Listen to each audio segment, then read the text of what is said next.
Welcome back to the deep dive, where we drill down into the source material that matters, giving you the fastest path to genuine insight. Hello. Now, normally our stacks are just filled with, dense white papers, market projections, complex historical data. But today, the sources, well, it's pretty unconventional, yet it is incredibly rich. Oh, absolutely. It's a lyrical, self-writing narrative. It's titled The Midnight Train to Sleep. It is genuinely surprising material. I mean, at first read, it just feels like this beautiful piece of guided imagery or, poem you'd read before bed. Right. But as you said, our mission today is to move past that lyrical exterior and actually treat this text as a meticulously detailed psychophysiological instruction manual. Exactly. An instruction manual. We're looking for the precise engineering here, the sequence of cues, the rhythms, the permissions, all the things that force the body and mind out of that frantic wakefulness and into, well, deep, unforced, regenerative sleep. It's about decoding the mechanics of a metaphor. Yes. If you approach this like a technical manual, the structure of the narrative, it reveals this incredible system of, I guess, biohacking your rest through language. We really need to unpack the specific psychological techniques embedded here that guide this highly structured transition, one that, and this is the key, feels entirely unforced. And the setup is absolutely paramount because the narrative begins by immediately collapsing the reader's anxiety. You open this midnight notebook, and the very first thing you see isn't the beginning of the story. No. It's a single, curved line of text on the very last page. Which is just a brilliant structural choice, starting with the conclusion. It's a guaranteed outcome. Let me read the line. It says, "Tonight, whatever story you need most will quietly write itself while you are reading it, and it will change as gently as you're breathing, never losing its way, always leading you towards sleep." I mean, why is that so potent, starting at the end like that? Well, it's pure cognitive engineering. It's designed to neutralize what researchers call sleep performance anxiety, right at the threshold. Right, the "I have to fall asleep now" feeling. Exactly. Think of the intention paradox in insomnia research.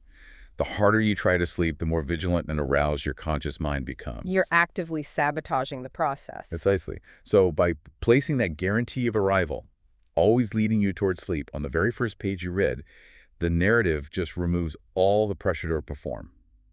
You're given permission to surrender before the journey has even begun. Because the outcome is pre-stated. It's guaranteed. The success or failure of reaching deep rest is taken entirely off your plate. That distinction is so critical. If your conscious mind knows failure is impossible, it stops resisting the process. And the source reinforces this assurance right away with the visual metaphor. It describes the words as calm and certain, appearing as moonlight turning into ink. And forming a drowsy title? Yes, the train that waited for you to get sleepy. The emphasis is completely on slowness and expectation. And that visual language is designed to shift your internal energy, downward and inward. Moonlight is soft, it's passive. Ink, appearing on its own, suggests automaticity. It's not demanding you read. It's inviting you to watch. Exactly. And the title itself, The Train That Waited for You, I mean, that's just a profound statement of non-urgency. It directly counters that modern anxiety that everything operates on a schedule, including your own sleep. And the immediate physical response then anchors this feeling of certainty. The narrative, it notes the body settling. It details the weight of the blanket holding you in a kind, steady way. And the pillow cradling your head. These are real tactile anchors of safety. They're essential sensory anchors. Yeah. And when your mind is racing, your body often feels restless, ungrounded. By specifically naming the reassuring weight of the blanket, the cradling feeling of the pillow, the narrative basically forces a cognitive body scan. Oh, that's a good way to put it. It guides you to feel the specific support structures of your resting environment. This directly counteracts the hypervigilance that's so typical before sleep. But the bridge between the physical and the narrative, that's where the technical genius really begins. The text notes that your breathing already begins to match the slow, patient pace of the forming words. Before the journey even starts. Exactly. That is the moment of physiological synchronization. The narrative isn't just describing a slow pace. It's providing a visible temporal rhythm for your respiration. So your subconscious mind just starts to follow along while you're reading. It starts to match the flow of the language. This is a subtle, unforced initiation of slow, diaphragmatic breathing, which is, the foundation of activating your parasympathetic nervous system. The rest and digest system. The rest and digest system. So by the time you move past the intro, you're already slightly calmer And you're operating on the narrative's rhythm. It makes the transition feel like a natural extension of where you are, not some sudden switch you have to flip. Okay, so let's unpack this journey. Let's step into section 1. Finding the hidden station and establishing these rhythms of non-hurry. This is really the first major staging ground for the transition. And the location of this station is so crucial because it speaks directly to its target audience. It only appears for people who are, and this is the quote, almost, but not quite, ready to fall asleep. That's the neurological bottleneck, isn't it? That frustrating liminal state where your prefrontal cortex is still active, reviewing the day or planning the next one. You're exhausted, but your brain just refuses to drop the reins. Exactly. The narrative recognizes that resistance. It's meeting you in that very difficult psychological meeting point. Your waking mind is constantly scanning for threats or, unfinished business. Right. If the station only appears when you are almost ready, it validates the difficulty of the transition. It makes you feel understood rather than like you're failing at sleeping. So that immediate sense of non-judgment just lowers the cognitive barrier to entry. Mm-hmm. And the station's environment, it feels meticulously engineered to eliminate every possible trace of urgency. It's like a masterclass in sensory destimulation. Look at the details they give. A long, low platform made of smooth, pale stone, washed in a gentle blue twilight. Smooth stone. The physical attributes convey stability and low contrast. Smooth stone offers grounding without any texture that might snag your attention. And that gentle blue twilight is key. Why blue? I thought blue light was supposed to be bad for sleep. That's the blue light from screens. Research actually confirms that low-intensity, non-glare blue light has a very low impact on melatonin suppression, while still providing enough visual confirmation to ground you. It's the color of quiet surrender. And the lanterns are softly glowing, not bright enough to startle. They confirm presence without demanding focus. Contrast that with the sharp, glaring lights of a city platform. Totally different. And the auditory landscape is just as purified. There are no announcements, no hurry, no crowds. Only the soft echo of chosen footsteps. The removal of all that external auditory and social stimulation ensures the mental environment is just pristine. It is. Social cues, like the presence of a crowd or a public address system, they trigger alertness. By removing them, the narrative assures you that you're entirely safe from external schedules or demands, which facilitates a purely personal journey. And here's where the narrative directly attacks our internal stress of time. The heartbeat of the journey, the hidden clock. This is the mechanism for forced internal pacing. This is one of my favorite parts. This enormous clock hidden within the walls. It isn't measuring mechanical time. No. Its ticks are so far apart that each one feels like the pause between breaths. We really have to dwell on this mechanism. Break that down. It's a total recalibration of your internal metronome. Our daily anxiety is governed by the rapid, minute-by-minute urgency of a normal clock. This hidden mechanism shifts your time perception entirely toward the slow, biological, breath-based rhythm we initiated during the intro. So if the space between ticks is the respiratory pause, the entire environment is now synchronized to deep, restorative breathing. Precisely. And this directly influences your heart rate variability, or HRV. Low HRV is often associated with stress and wakefulness. By visually and audibly linking the passage of time to slow, measured breaths, the narrative provides constant, subtle biofeedback. It's encouraging your parasympathetic nervous system to take over. It exponentially reduces the anxiety linked to the fear of wasting time or needing to rush into tomorrow. The story assures you that the moment you are in right now is expanded and protected. Okay, so the environment is set, time is recalibrated, and then the train arrives. And this approach is the total antithesis of the jarring, loud arrival of a commuter train. It's a gentle auditory suggestion to relax. The sound is described as a low, comforting sigh, a long, contented exhale. And that choice of exhale is so intentional. Exhalation is the relaxation phase of breathing. This sound bypasses the startle reflex, the sharp whistle that triggers adrenaline, and it provides auditory permission for your body to let go, mirroring the physical release of tension that happens during a conscious, deep sigh. It glides into view with unhurried grace, barely disturbing the mist, and the door opens with a soft, almost apologetic sigh. See, even the mechanics of the train are gentle. The movement is floating, smooth. The narrative is carefully avoiding any sensation associated with urgency or speed or potential collision. But the core technical promise here is the absolute removal of external pressure. It says, this train will not leave until you are ready. And that right there addresses one of the most common sleep anxieties. The fear of missing the opportunity for rest, the feeling that if you don't fall asleep now, you've failed. But this train waits indefinitely. It mirrors the patience required for natural sleep onset. And then it gives you this ultimate cognitive shortcut. It says you can simply imagine that you already have stepped aboard, skipping over any effort at all. The transition has to be frictionless. It's the narrative providing the ultimate permission structure. Even the act of boarding requires no physical effort, only visualization. This is designed to reduce motor vigilance, that residual physical tension we hold in preparation for action. By suggesting the body is already settled, the narrative facilitates a much deeper surrender. That sets us up perfectly for Section 2, custom comfort and external synchronization.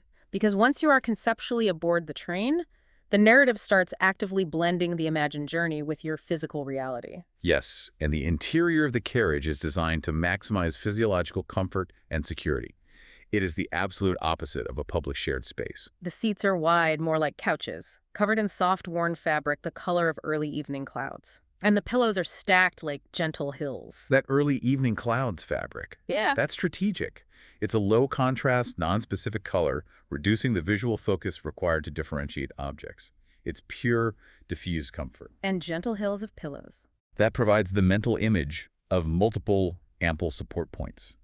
It communicates a surplus of comfort and stability. It's safety through plushness.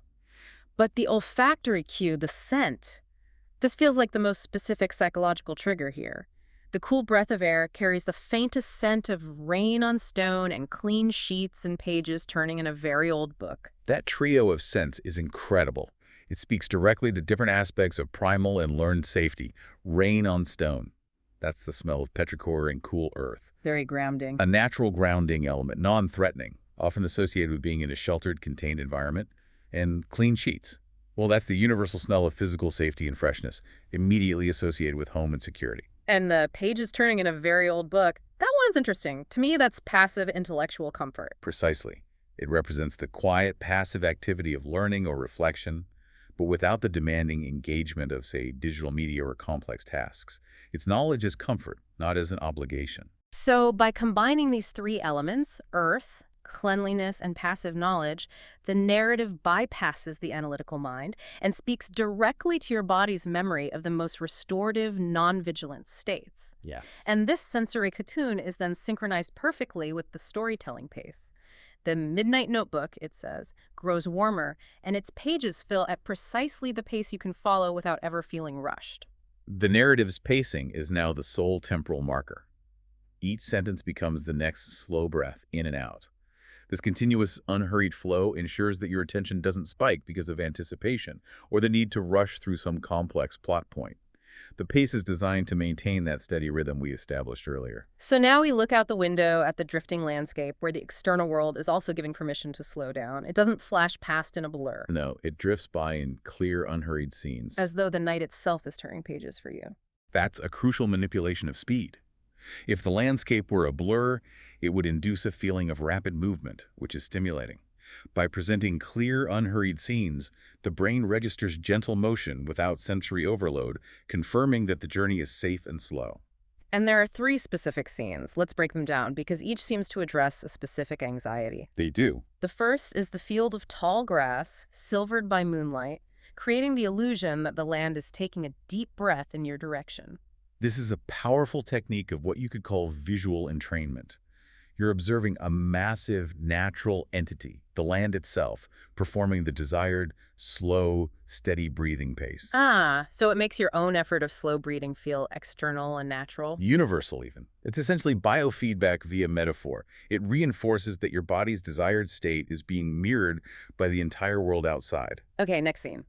The houses where people are moving slowly, finishing bedtime tasks in perfect quiet synchronization. This addresses what we might call ambient social anxiety, or even a kind of fear of missing out. FOMO, yeah. If you're struggling to sleep, you often feel like the only person still awake, battling the quiet. By showing the rest of the world winding down, the last cup set down, the last light turned off, the narrative provides cognitive closure. It's signaling that the active, demanding day is ending for everyone. And there is no social or professional consequence to retreating now. And the third scene. The low forest of dark, friendly trees. acting as watchful guardians, whispering wordless reassurance. This one tackles the primal need for security during vulnerability. When we sleep, we are unprotected. If your subconscious mind registers the environment as hostile or vulnerable, it maintains a low level of vigilance, preventing deep rest. But these trees are explicitly friendly. And guardians, standing side by side to shield you. This visual cue tells the amygdala, the brain's threat center, that the environment is secure, allowing you to drop your defenses completely. And that sets the stage for the most direct mechanism of transition, the direct blurring of reality. The story stops being just imagery and starts actively tailoring the environment to your specific physical situation. This is where the synthesis happens. The notebook begins to subtly change details. The seat reshapes to feel exactly like your own bed. And the carriage blanket becomes the specific blanket covering you in the real world. This merging is designed to create a kind of neurological confusion, but it's a comfort-based confusion, not an anxious one. And the slight rocking motion of the carriage synchronizes with the tiny sway you feel with each breath. The rocking motion is a universally soothing cue, almost infantile. But by synchronizing it to the micro-movements of your own breathing, the brain receives two concurrent signals, the imagined movement of the train and the physical real movement of the body. And both are confirming a state of rhythmic, supported comfort. So the goal is to blend the imagined journey and the physical feeling of rest. Until there are different threads of the same soft fabric. Mm-hmm. The brain can no longer delineate between the imaginative process and the physical state of being held and supported. That continuity is essential because it stops your mind from snapping back to reality with a jolt. It makes the descent feel like one continuous, gentle slide, which transitions us perfectly into Section 3, the psychology of letting go. This is where the narrative explicitly tackles the heavy mental baggage we carry to bed. And the first thing the narrative takes on is the burden of chronological time itself. It introduces the town of slowed time. Right, a town where all the clocks have agreed to tick more slowly. They're moving toward a midnight that never quite arrives, stretching the quiet hours gently like dough. This is a profound manipulation of psychological time. The fear of running out of time, or the anxiety that tomorrow's demands are rushing towards you, is a primary barrier to sleep. And by slowing the town's clocks, the story grants you permission to occupy this state indefinitely, without consequence. The narrative protects the resting interval. It assures you that the passage of time outside the carriage is suspended or slowed down, providing a safe buffer against future anxiety. And this suspension of external pressure allows for the internal process, the transformation of thought. Thoughts become less like sharp, insistent sentences. And more like soft drifting shapes. This is so key to neutralizing cognitive arousal. When we're awake, our thoughts are linguistic and semantic. They're sharp sentences that demand analysis or planning or an emotional response. And the narrative doesn't ask you to suppress these thoughts, which usually fails and just increases cognitive effort. Right. Instead, it asks you to strip the semantic and emotional weight from the thought and translate it into a passive, observational shape. A silver boat, a curled cat, a lazy leaf. So you're not fighting the thought, you're just changing its form until it becomes harmless. Exactly. A thought about an unfinished email, which is a sharp sentence, demands action. That same thought visualizes a lazy leaf drifting past the window, holds no imperative. The brain processes the image as passive, thus neutralizing its emotional urgency. It's a mechanism for letting go of control without letting go of awareness entirely. And inside the carriage, the narrative introduces a quiet community to reinforce this feeling of shared ease. But without demanding any interaction. Right, they're just peaceful silhouettes, resting. They require no speech or social energy. Their presence is a crucial psychological anchor. Knowing you are traveling in company toward rest provides social comfort. You're not alone in your need for this respite. Yet, because they are silent silhouettes, there is zero demand for social performance or vigilance. It offers this uniquely safe, shared space. Okay, now we get to the crucial invitations, the explicit mental permissions granted by the story. These are effectively the somatic relaxation instructions. And first, there's the promise that the narrative never asks anything difficult. No puzzles, no decisions, no tangled questions. This guarantees that the space is mentally passive. You're being assured that your remaining mental energy can be safely decommissioned. And then you get the focused, somatic permissions for physical release, targeting specific hidden tension points. Like letting the jaw unclench. And the hands loosen. And perhaps most powerfully, the tongue stop forming the words of the day and just lie still. The tension in the jaw is linked to the trigeminal nerve, and its relaxation is a major signal to the brain that the fight-or-flight mode, that vigilance and preparedness, can be deactivated. Releasing tension in the jaw and tongue is a profound sign of safety and the end of verbalized thought. It's the final cognitive release. It's the profound realization that, and I'm quoting, nothing important is being forgotten by setting it aside for now. And that you are allowed, thoroughly and completely allowed, to let go. That addresses the core underlying fear of the vigilant mind, that rest is somehow irresponsible. The narrative actively performs the role of a caregiver or a therapist, assuring you that the world is protected, the passage of time is suspended, and the act of sleeping is a guarantee, not a risk.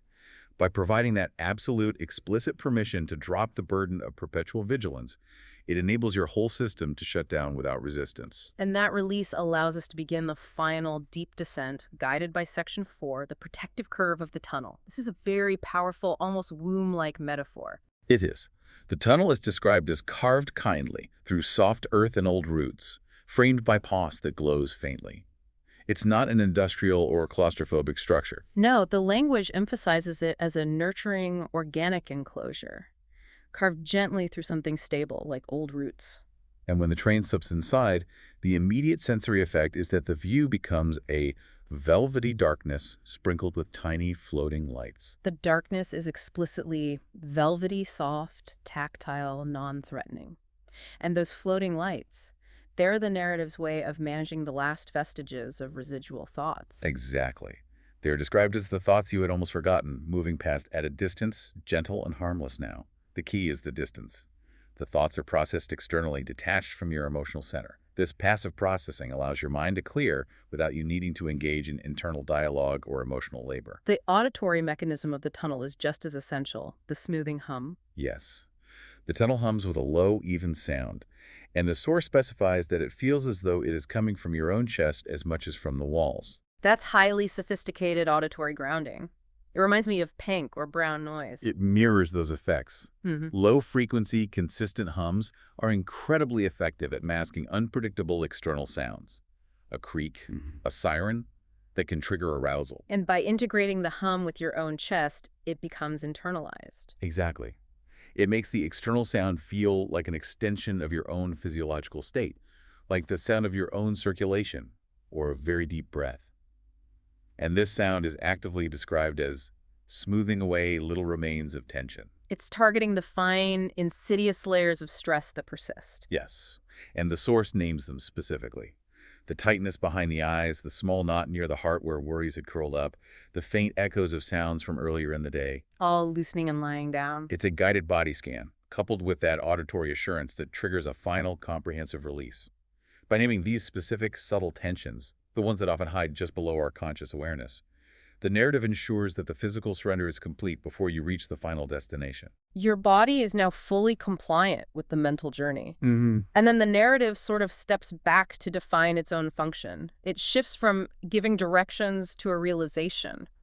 The notebook is writing a path, not sharp directions. This highlights the hypnotic function of the journey. The narrative is using a soft, repeating pattern of images that folds around you like a warm cloth. Platform, train, landscape, tunnel. That cyclical, predictable structure is profoundly soothing to the conscious mind. And the predictability makes the awake part of your mind more willing to follow, to sink, to drift, because it doesn't have to anticipate change or complexity. That's the psychological mastery at play. Complexity and novelty require cognitive effort and they spike alertness. By providing a repeating, safe rhythm, a narrative loop, the active, critical mind is essentially bored into submission by profound comfort. You can relax its guard because it knows exactly what is coming next, and what is coming next is always reassurance and release. That predictable loop carries us to Section 5, the final stop and the dissolution. This is the moment of arrival and final surrender. When the train emerges from the tunnel, the sky is even darker and more peaceful. It's let the last traces of twilight go. We've transitioned beyond the liminal phase and into the deepest part of the night. And the visual cues continue to reinforce the rhythm. The stars pulse faintly like sleeping fireflies breathing slowly in unison. The entire cosmos is participating in the slow, measured pace that the narrative has established. The world is now almost dreamlike, with these small islands of light villages, lighthouses, campsites acting as final, quiet goodnights. Those receding lights serve as final anchor points to the distant, safe world. They confirm its stability as you drift away. But here, the narrative employs its most genius merging technique yet. It actively integrates your actual ambient sound. Yes. It borrows the sound of the fan in your room, the whoosh of a far-off car, or the creak of the house, and integrates them into the train sounds. That's the definitive moment of sensory blurring. By interpreting real-world sounds as benign elements of the train journey, the narrative prevents those sounds from startling you back to full wakefulness. It becomes impossible to know where the notebook ends and your room begins. And crucially, your mind starts caring. Both realities are moving downward, inward, toward the calm center of the night, where you are no longer required to hold yourself upright. The destination itself is, appropriately, not a physical place. It's the station that is a feeling. It's not quite a place, more like a feeling shaped out of stone and air. The platform is covered in a thick blanket of moss and folded clouds. The environment is entirely abstract, emphasizing comfort over structure. The lanterns glow because light itself is getting drowsy. Which is a perfect description of the mind's final drop in vigilance. And it exists outside of clocks and lists and plans. This just cements the psychological freedom promised by the entire journey. The destination is the absolute removal of anxiety concerning productivity or schedule or consequence. And the final act of allowing is the ultimate mechanism of arrival. The story states that arrival is not about doing anything, standing, stepping off, moving. It's about the happy, simple fact of allowing yourself to rest. It shifts sleep from an action verb, something you do, to a state of being, a comfortable state you simply accept. The linguistic technique in the final moments mirrors this dissolution. The notebook's words, they thin out. The sentences become progressively shorter and more spacious. They leave physical room on the page and mental room in your mind for your own drifting images to slip in. So the narrative intentionally fades. It creates a void that your subconscious seamlessly fills with personalized, protective images. The open house, the made bed, the sheltered hill. This ensures the transition is smooth and deeply personalized. And the final promise ties everything together, removing the last vestige of any cognitive burden, memory or retention. Right. It explicitly states it doesn't matter if you remember all of it, only a warm blur. The train guarantees it will return on any night, even if the details shift to match the shape of the day that was had. It removes the cognitive burden of perfection or performance. It allows the final surrender to be uncomplicated and easy. And the absolute final task is the final instruction for your nervous system. Let words become softer sounds, then gentle shapes, then nothing at all. The linguistic structure dissolves entirely into sensory reality. Your breathing settles into that same deep, patient rhythm as the hidden clock and the hushed world, and you slip easily and quietly into the soft waiting space beyond the last word. The narrative has successfully dismantled conscious thought step by step, replacing it with synchronized, personalized comfort. It's a perfect guide past the final threshold. It really is. So what does this extraordinary piece of lyrical instruction mean for you, the learner?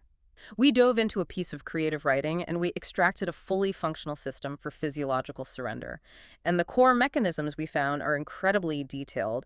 Absolutely. We analyzed 3 fundamental actions. First, the essential importance of synchronized pacing, matching your breath to the text, to the sound of the train, to the visual movement of the grass, and the rhythm of the hidden clock. This forces your body into parasympathetic dominance. Second, the power of explicit permission. That structural guarantee of success on the last page. And then the granular permissions to release specific physical tensions, the jaw, the tongue, the hands, which addresses the core neurological inhibitors of rest. And third, the sophisticated use of sensory blurring and customized comfort to transition reality into a protective, self-fitted environment.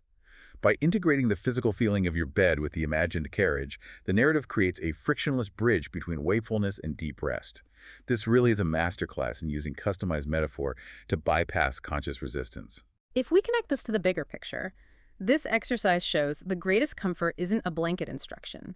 It's a detailed, personalized narrative that addresses all the specific anxieties that keep us awake. The fear of time passing, the fear of missing out, and the fear of relinquishing control. The story writes itself to match your specific need for permission. Which raises an important question for you to consider tonight. The narrative succeeds by providing a path that is completely and always about your permission to stop holding yourself upright. We all carry anxieties that demand perpetual vigilance. What other simple, daily mental burdens in your life could be eased by finding a self-writing path? a custom narrative that guarantees arrival at ease without effort. When you grant yourself unconditional permission, the most difficult journeys, be it toward sleep or toward peace, begin to write themselves. Food for thought as the world outside starts to slow down. That's all the time we have for this deep dive. We'll see you next time.